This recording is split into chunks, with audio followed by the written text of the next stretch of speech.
Hello, and welcome to another coffee break. It is the 5 things you should know. And this month, we are going to be discussing how to deal with debt and retirement. Let's say you are pushing your way through trying to save for retirement, but you have this debt that has been hanging over you and you don't know how to get rid of it. This is for you. This is a lot of people. A lot of people have this situation. Maybe credit card debt just kind of came all of a sudden because of something or other things happened, you're taking out loans for your kids' college or something happened. And now you have all this debt and you're still trying to push for retirement. And how do you handle that? So we will go through lots of different strategies to help you get through this time. Now, what is coffee break? Very quickly, coffee break is for 401k participants or people who are eligible for a 401k or people who are waiting to become eligible for their 401k. It is for professionals who are working and not really getting enough financial advice out there. It is about quick peek into strategies to really get you to your financial goals and short and sweet. 15 minutes max. The whole idea is you're supposed to be able to grab a cup of coffee, watch this, and by the time you're done with your coffee, you are done with the video. And then, we're covering highlights. So if you have any personal questions, there will be a QR code at the end of the video, and you can, actually just set up time to chat with us about your personal situation. Now, who will you be chatting with? It will either be myself or Chris or both of us. We have been in the industry a long time. I tend to focus more on professionals and how to utilize your benefits to get the most out of them and get your financial plan in order. Chris tends to work on the side with the employers and helping putting these plans in place. So we kind of come at it from both sides. He's got plenty of personal clients as well. So if he's on the call with you, you are still in very good hands. All right, so let's get started with the first thing you should know, which is the ditching the all or nothing approach. A lot of financial experts out there, I put quotes up because I wonder sometimes, talk about that you should have a very, very small amount of savings, and then you should take the rest of your money and just dump it on top of the debt. This seems the most logical, right? Of course, you just take all your money and just get rid of debt. Just get it done fast, easy, so you can go back and save. The problem is that I have seen this blow up in people's faces a lot. When you don't have a balanced approach, you are losing time with savings. You are losing time with other things as well. And we're only focused on the debt. And it just hasn't, I haven't seen this work out well. That's, to be frank. I mean, that's my personal opinion. And so essentially, there are other ways to get rid of debt quickly. And we are going to go through some of these things, but the strategy is really important. And I don't know if the all or nothing strategy is really the best strategy, to be honest, for most people that I've seen, because you need to have an emergency fund. Okay. People want to save like $1,000 is what I've heard. You're supposed to have $1,000 saved, and then all of the rest of your money is supposed to go to this debt. I don't see that going well, because let's say you have something come up. You need new tires on your car. You can't get to work without it, right? And you desperately need new tires. Those are expensive. They're about $1,000 now. $500,000 is kind of what I'm hearing now. And if you have only $1,000 saved for your emergency, there you go. It's done. Let's say you've got something that costs $2,000. Now we've got $1,000 of debt that is going on a credit card. Even if your debt that you're trying to pay off is like a student loan, you don't need more debt to have to pay off, right? And at some point, you're going to have to pay off the credit card, which has a very high interest rate at this point. So to me, having that solid emergency fund is key. 3 to 6 months is the general rule. Sometimes I tell people I have more than that. I have never really ever told anybody have less than 3 months of expenses as an emergency fund. I guess it's possible, but I've never had that happen. And having that is your cushion. It's your safety net to be able to pay off things, make sure that you're not adding to the debt that you already have.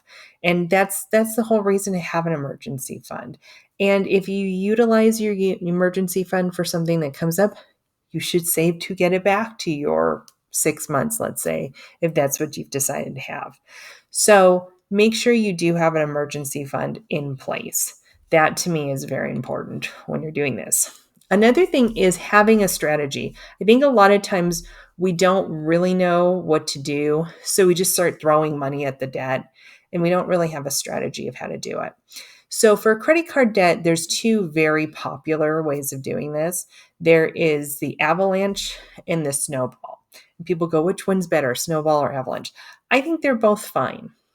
So for those of you who don't know, snowball is you take the smallest credit card debt amount, and you pay that credit card off first. You get a win under your belt, and then you move on to the next biggest and the next biggest. And so you kind of snowball, think of it as the small snowball that's gaining momentum. That's the whole idea. Avalanche is paying off the credit card with the highest interest rate. Avalanche, throwing money on top of it, right? I guess is the idea with that one. Actually, I don't know. That one doesn't work as well as the snowball idea. But essentially, you're going to pay off the credit card with the highest interest rate. And the whole idea is just stop owing more, right? That can kind of backfire nowadays because a lot of the credit cards have very similar interest rates nowadays. So just keep that in mind, right? But essentially, both are fine. Both still work. Just do what works for you and choose it and go. That's the best way to do it. And don't let kind of shiny object stuff get in the way. You hear some new thing and you're like, maybe I should do it that way. Just stick with your strategy. Same thing with paying off student loan, or some people consider, their mortgage as debt that they want to pay off. They really can't stand having a mortgage. That's up to them. We'd have to look at their plan to see if that was the right strategy for them. But you really, I get this question, should I just make extra payments? Should I do, and sometimes, yes, extra payments work. Sometimes you save 3 months and pay, 3 months lump sum off. Sometimes people say, should I invest it? I would always be wary about investing in the markets and then paying it off, just because markets go up and down, right? And what if you want to pay it off and the market's down?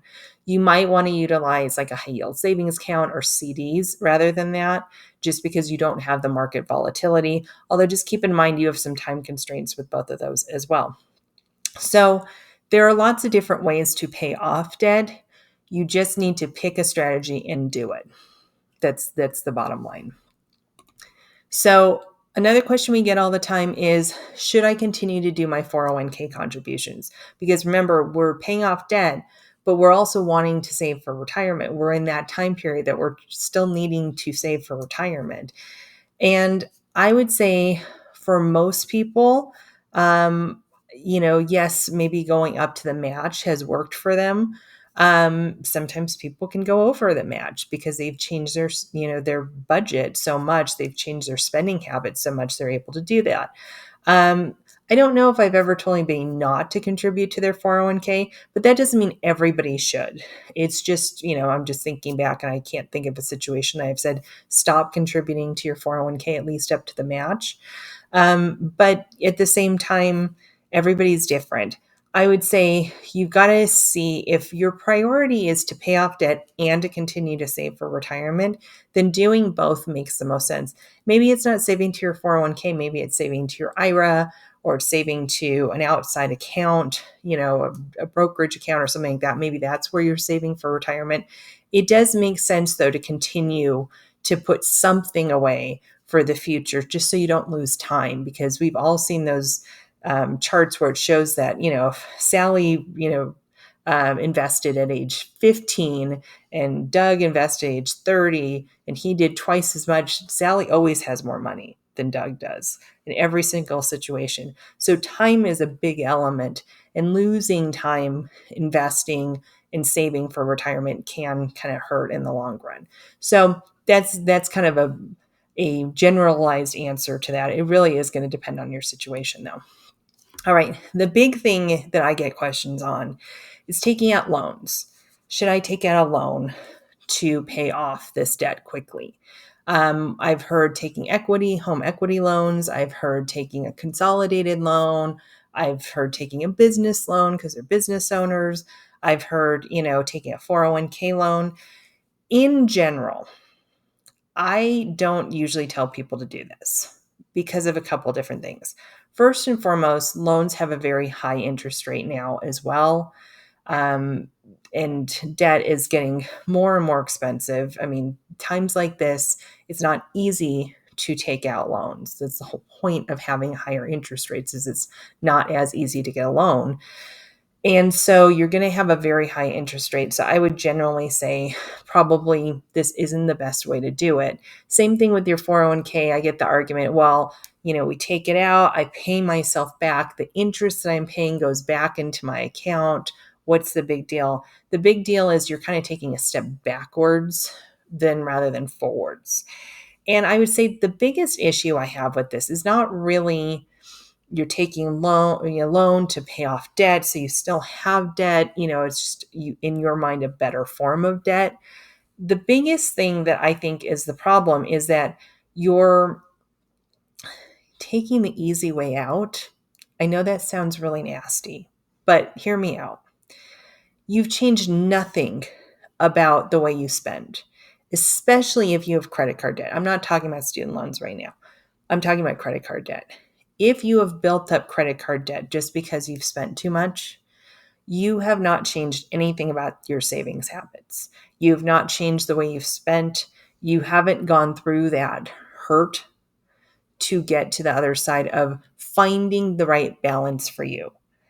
And I've seen more people use a 401k loan to pay off debt. And then they come back and say, can we take another 401k loan? And the company might or might not give you a second one, depends on your plan. And that's because they didn't really learn their lesson. They didn't develop new habits. And therefore, they've created more credit card debt and they're still paying off their first loan. So it can be a problem. And I would definitely say in that situation, if it's credit card debt, you don't want to take a home equity loan. You don't want to do a consolidated loan. Those can be really bad in the long run. They can snowball into big messes. Consolidated debts can be great, but they can be horrible too. There's some really bad products out there for that.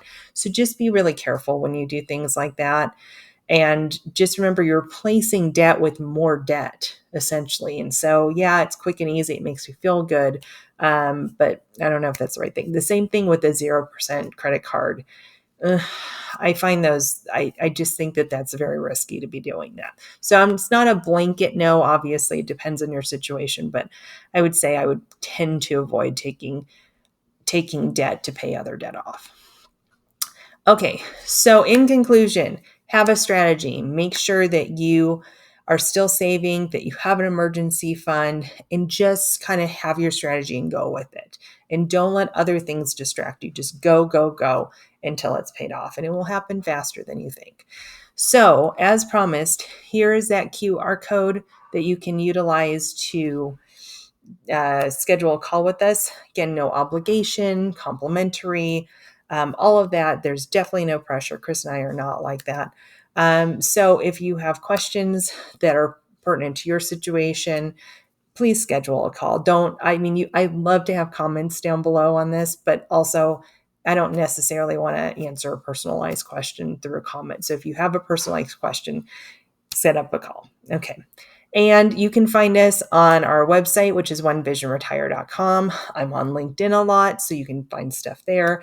And just email us. Plain old email works for us too. So with that, we are just under 15 minutes. I'm going to let you go so you can go back to work. Hopefully your coffee is not too cold by this point.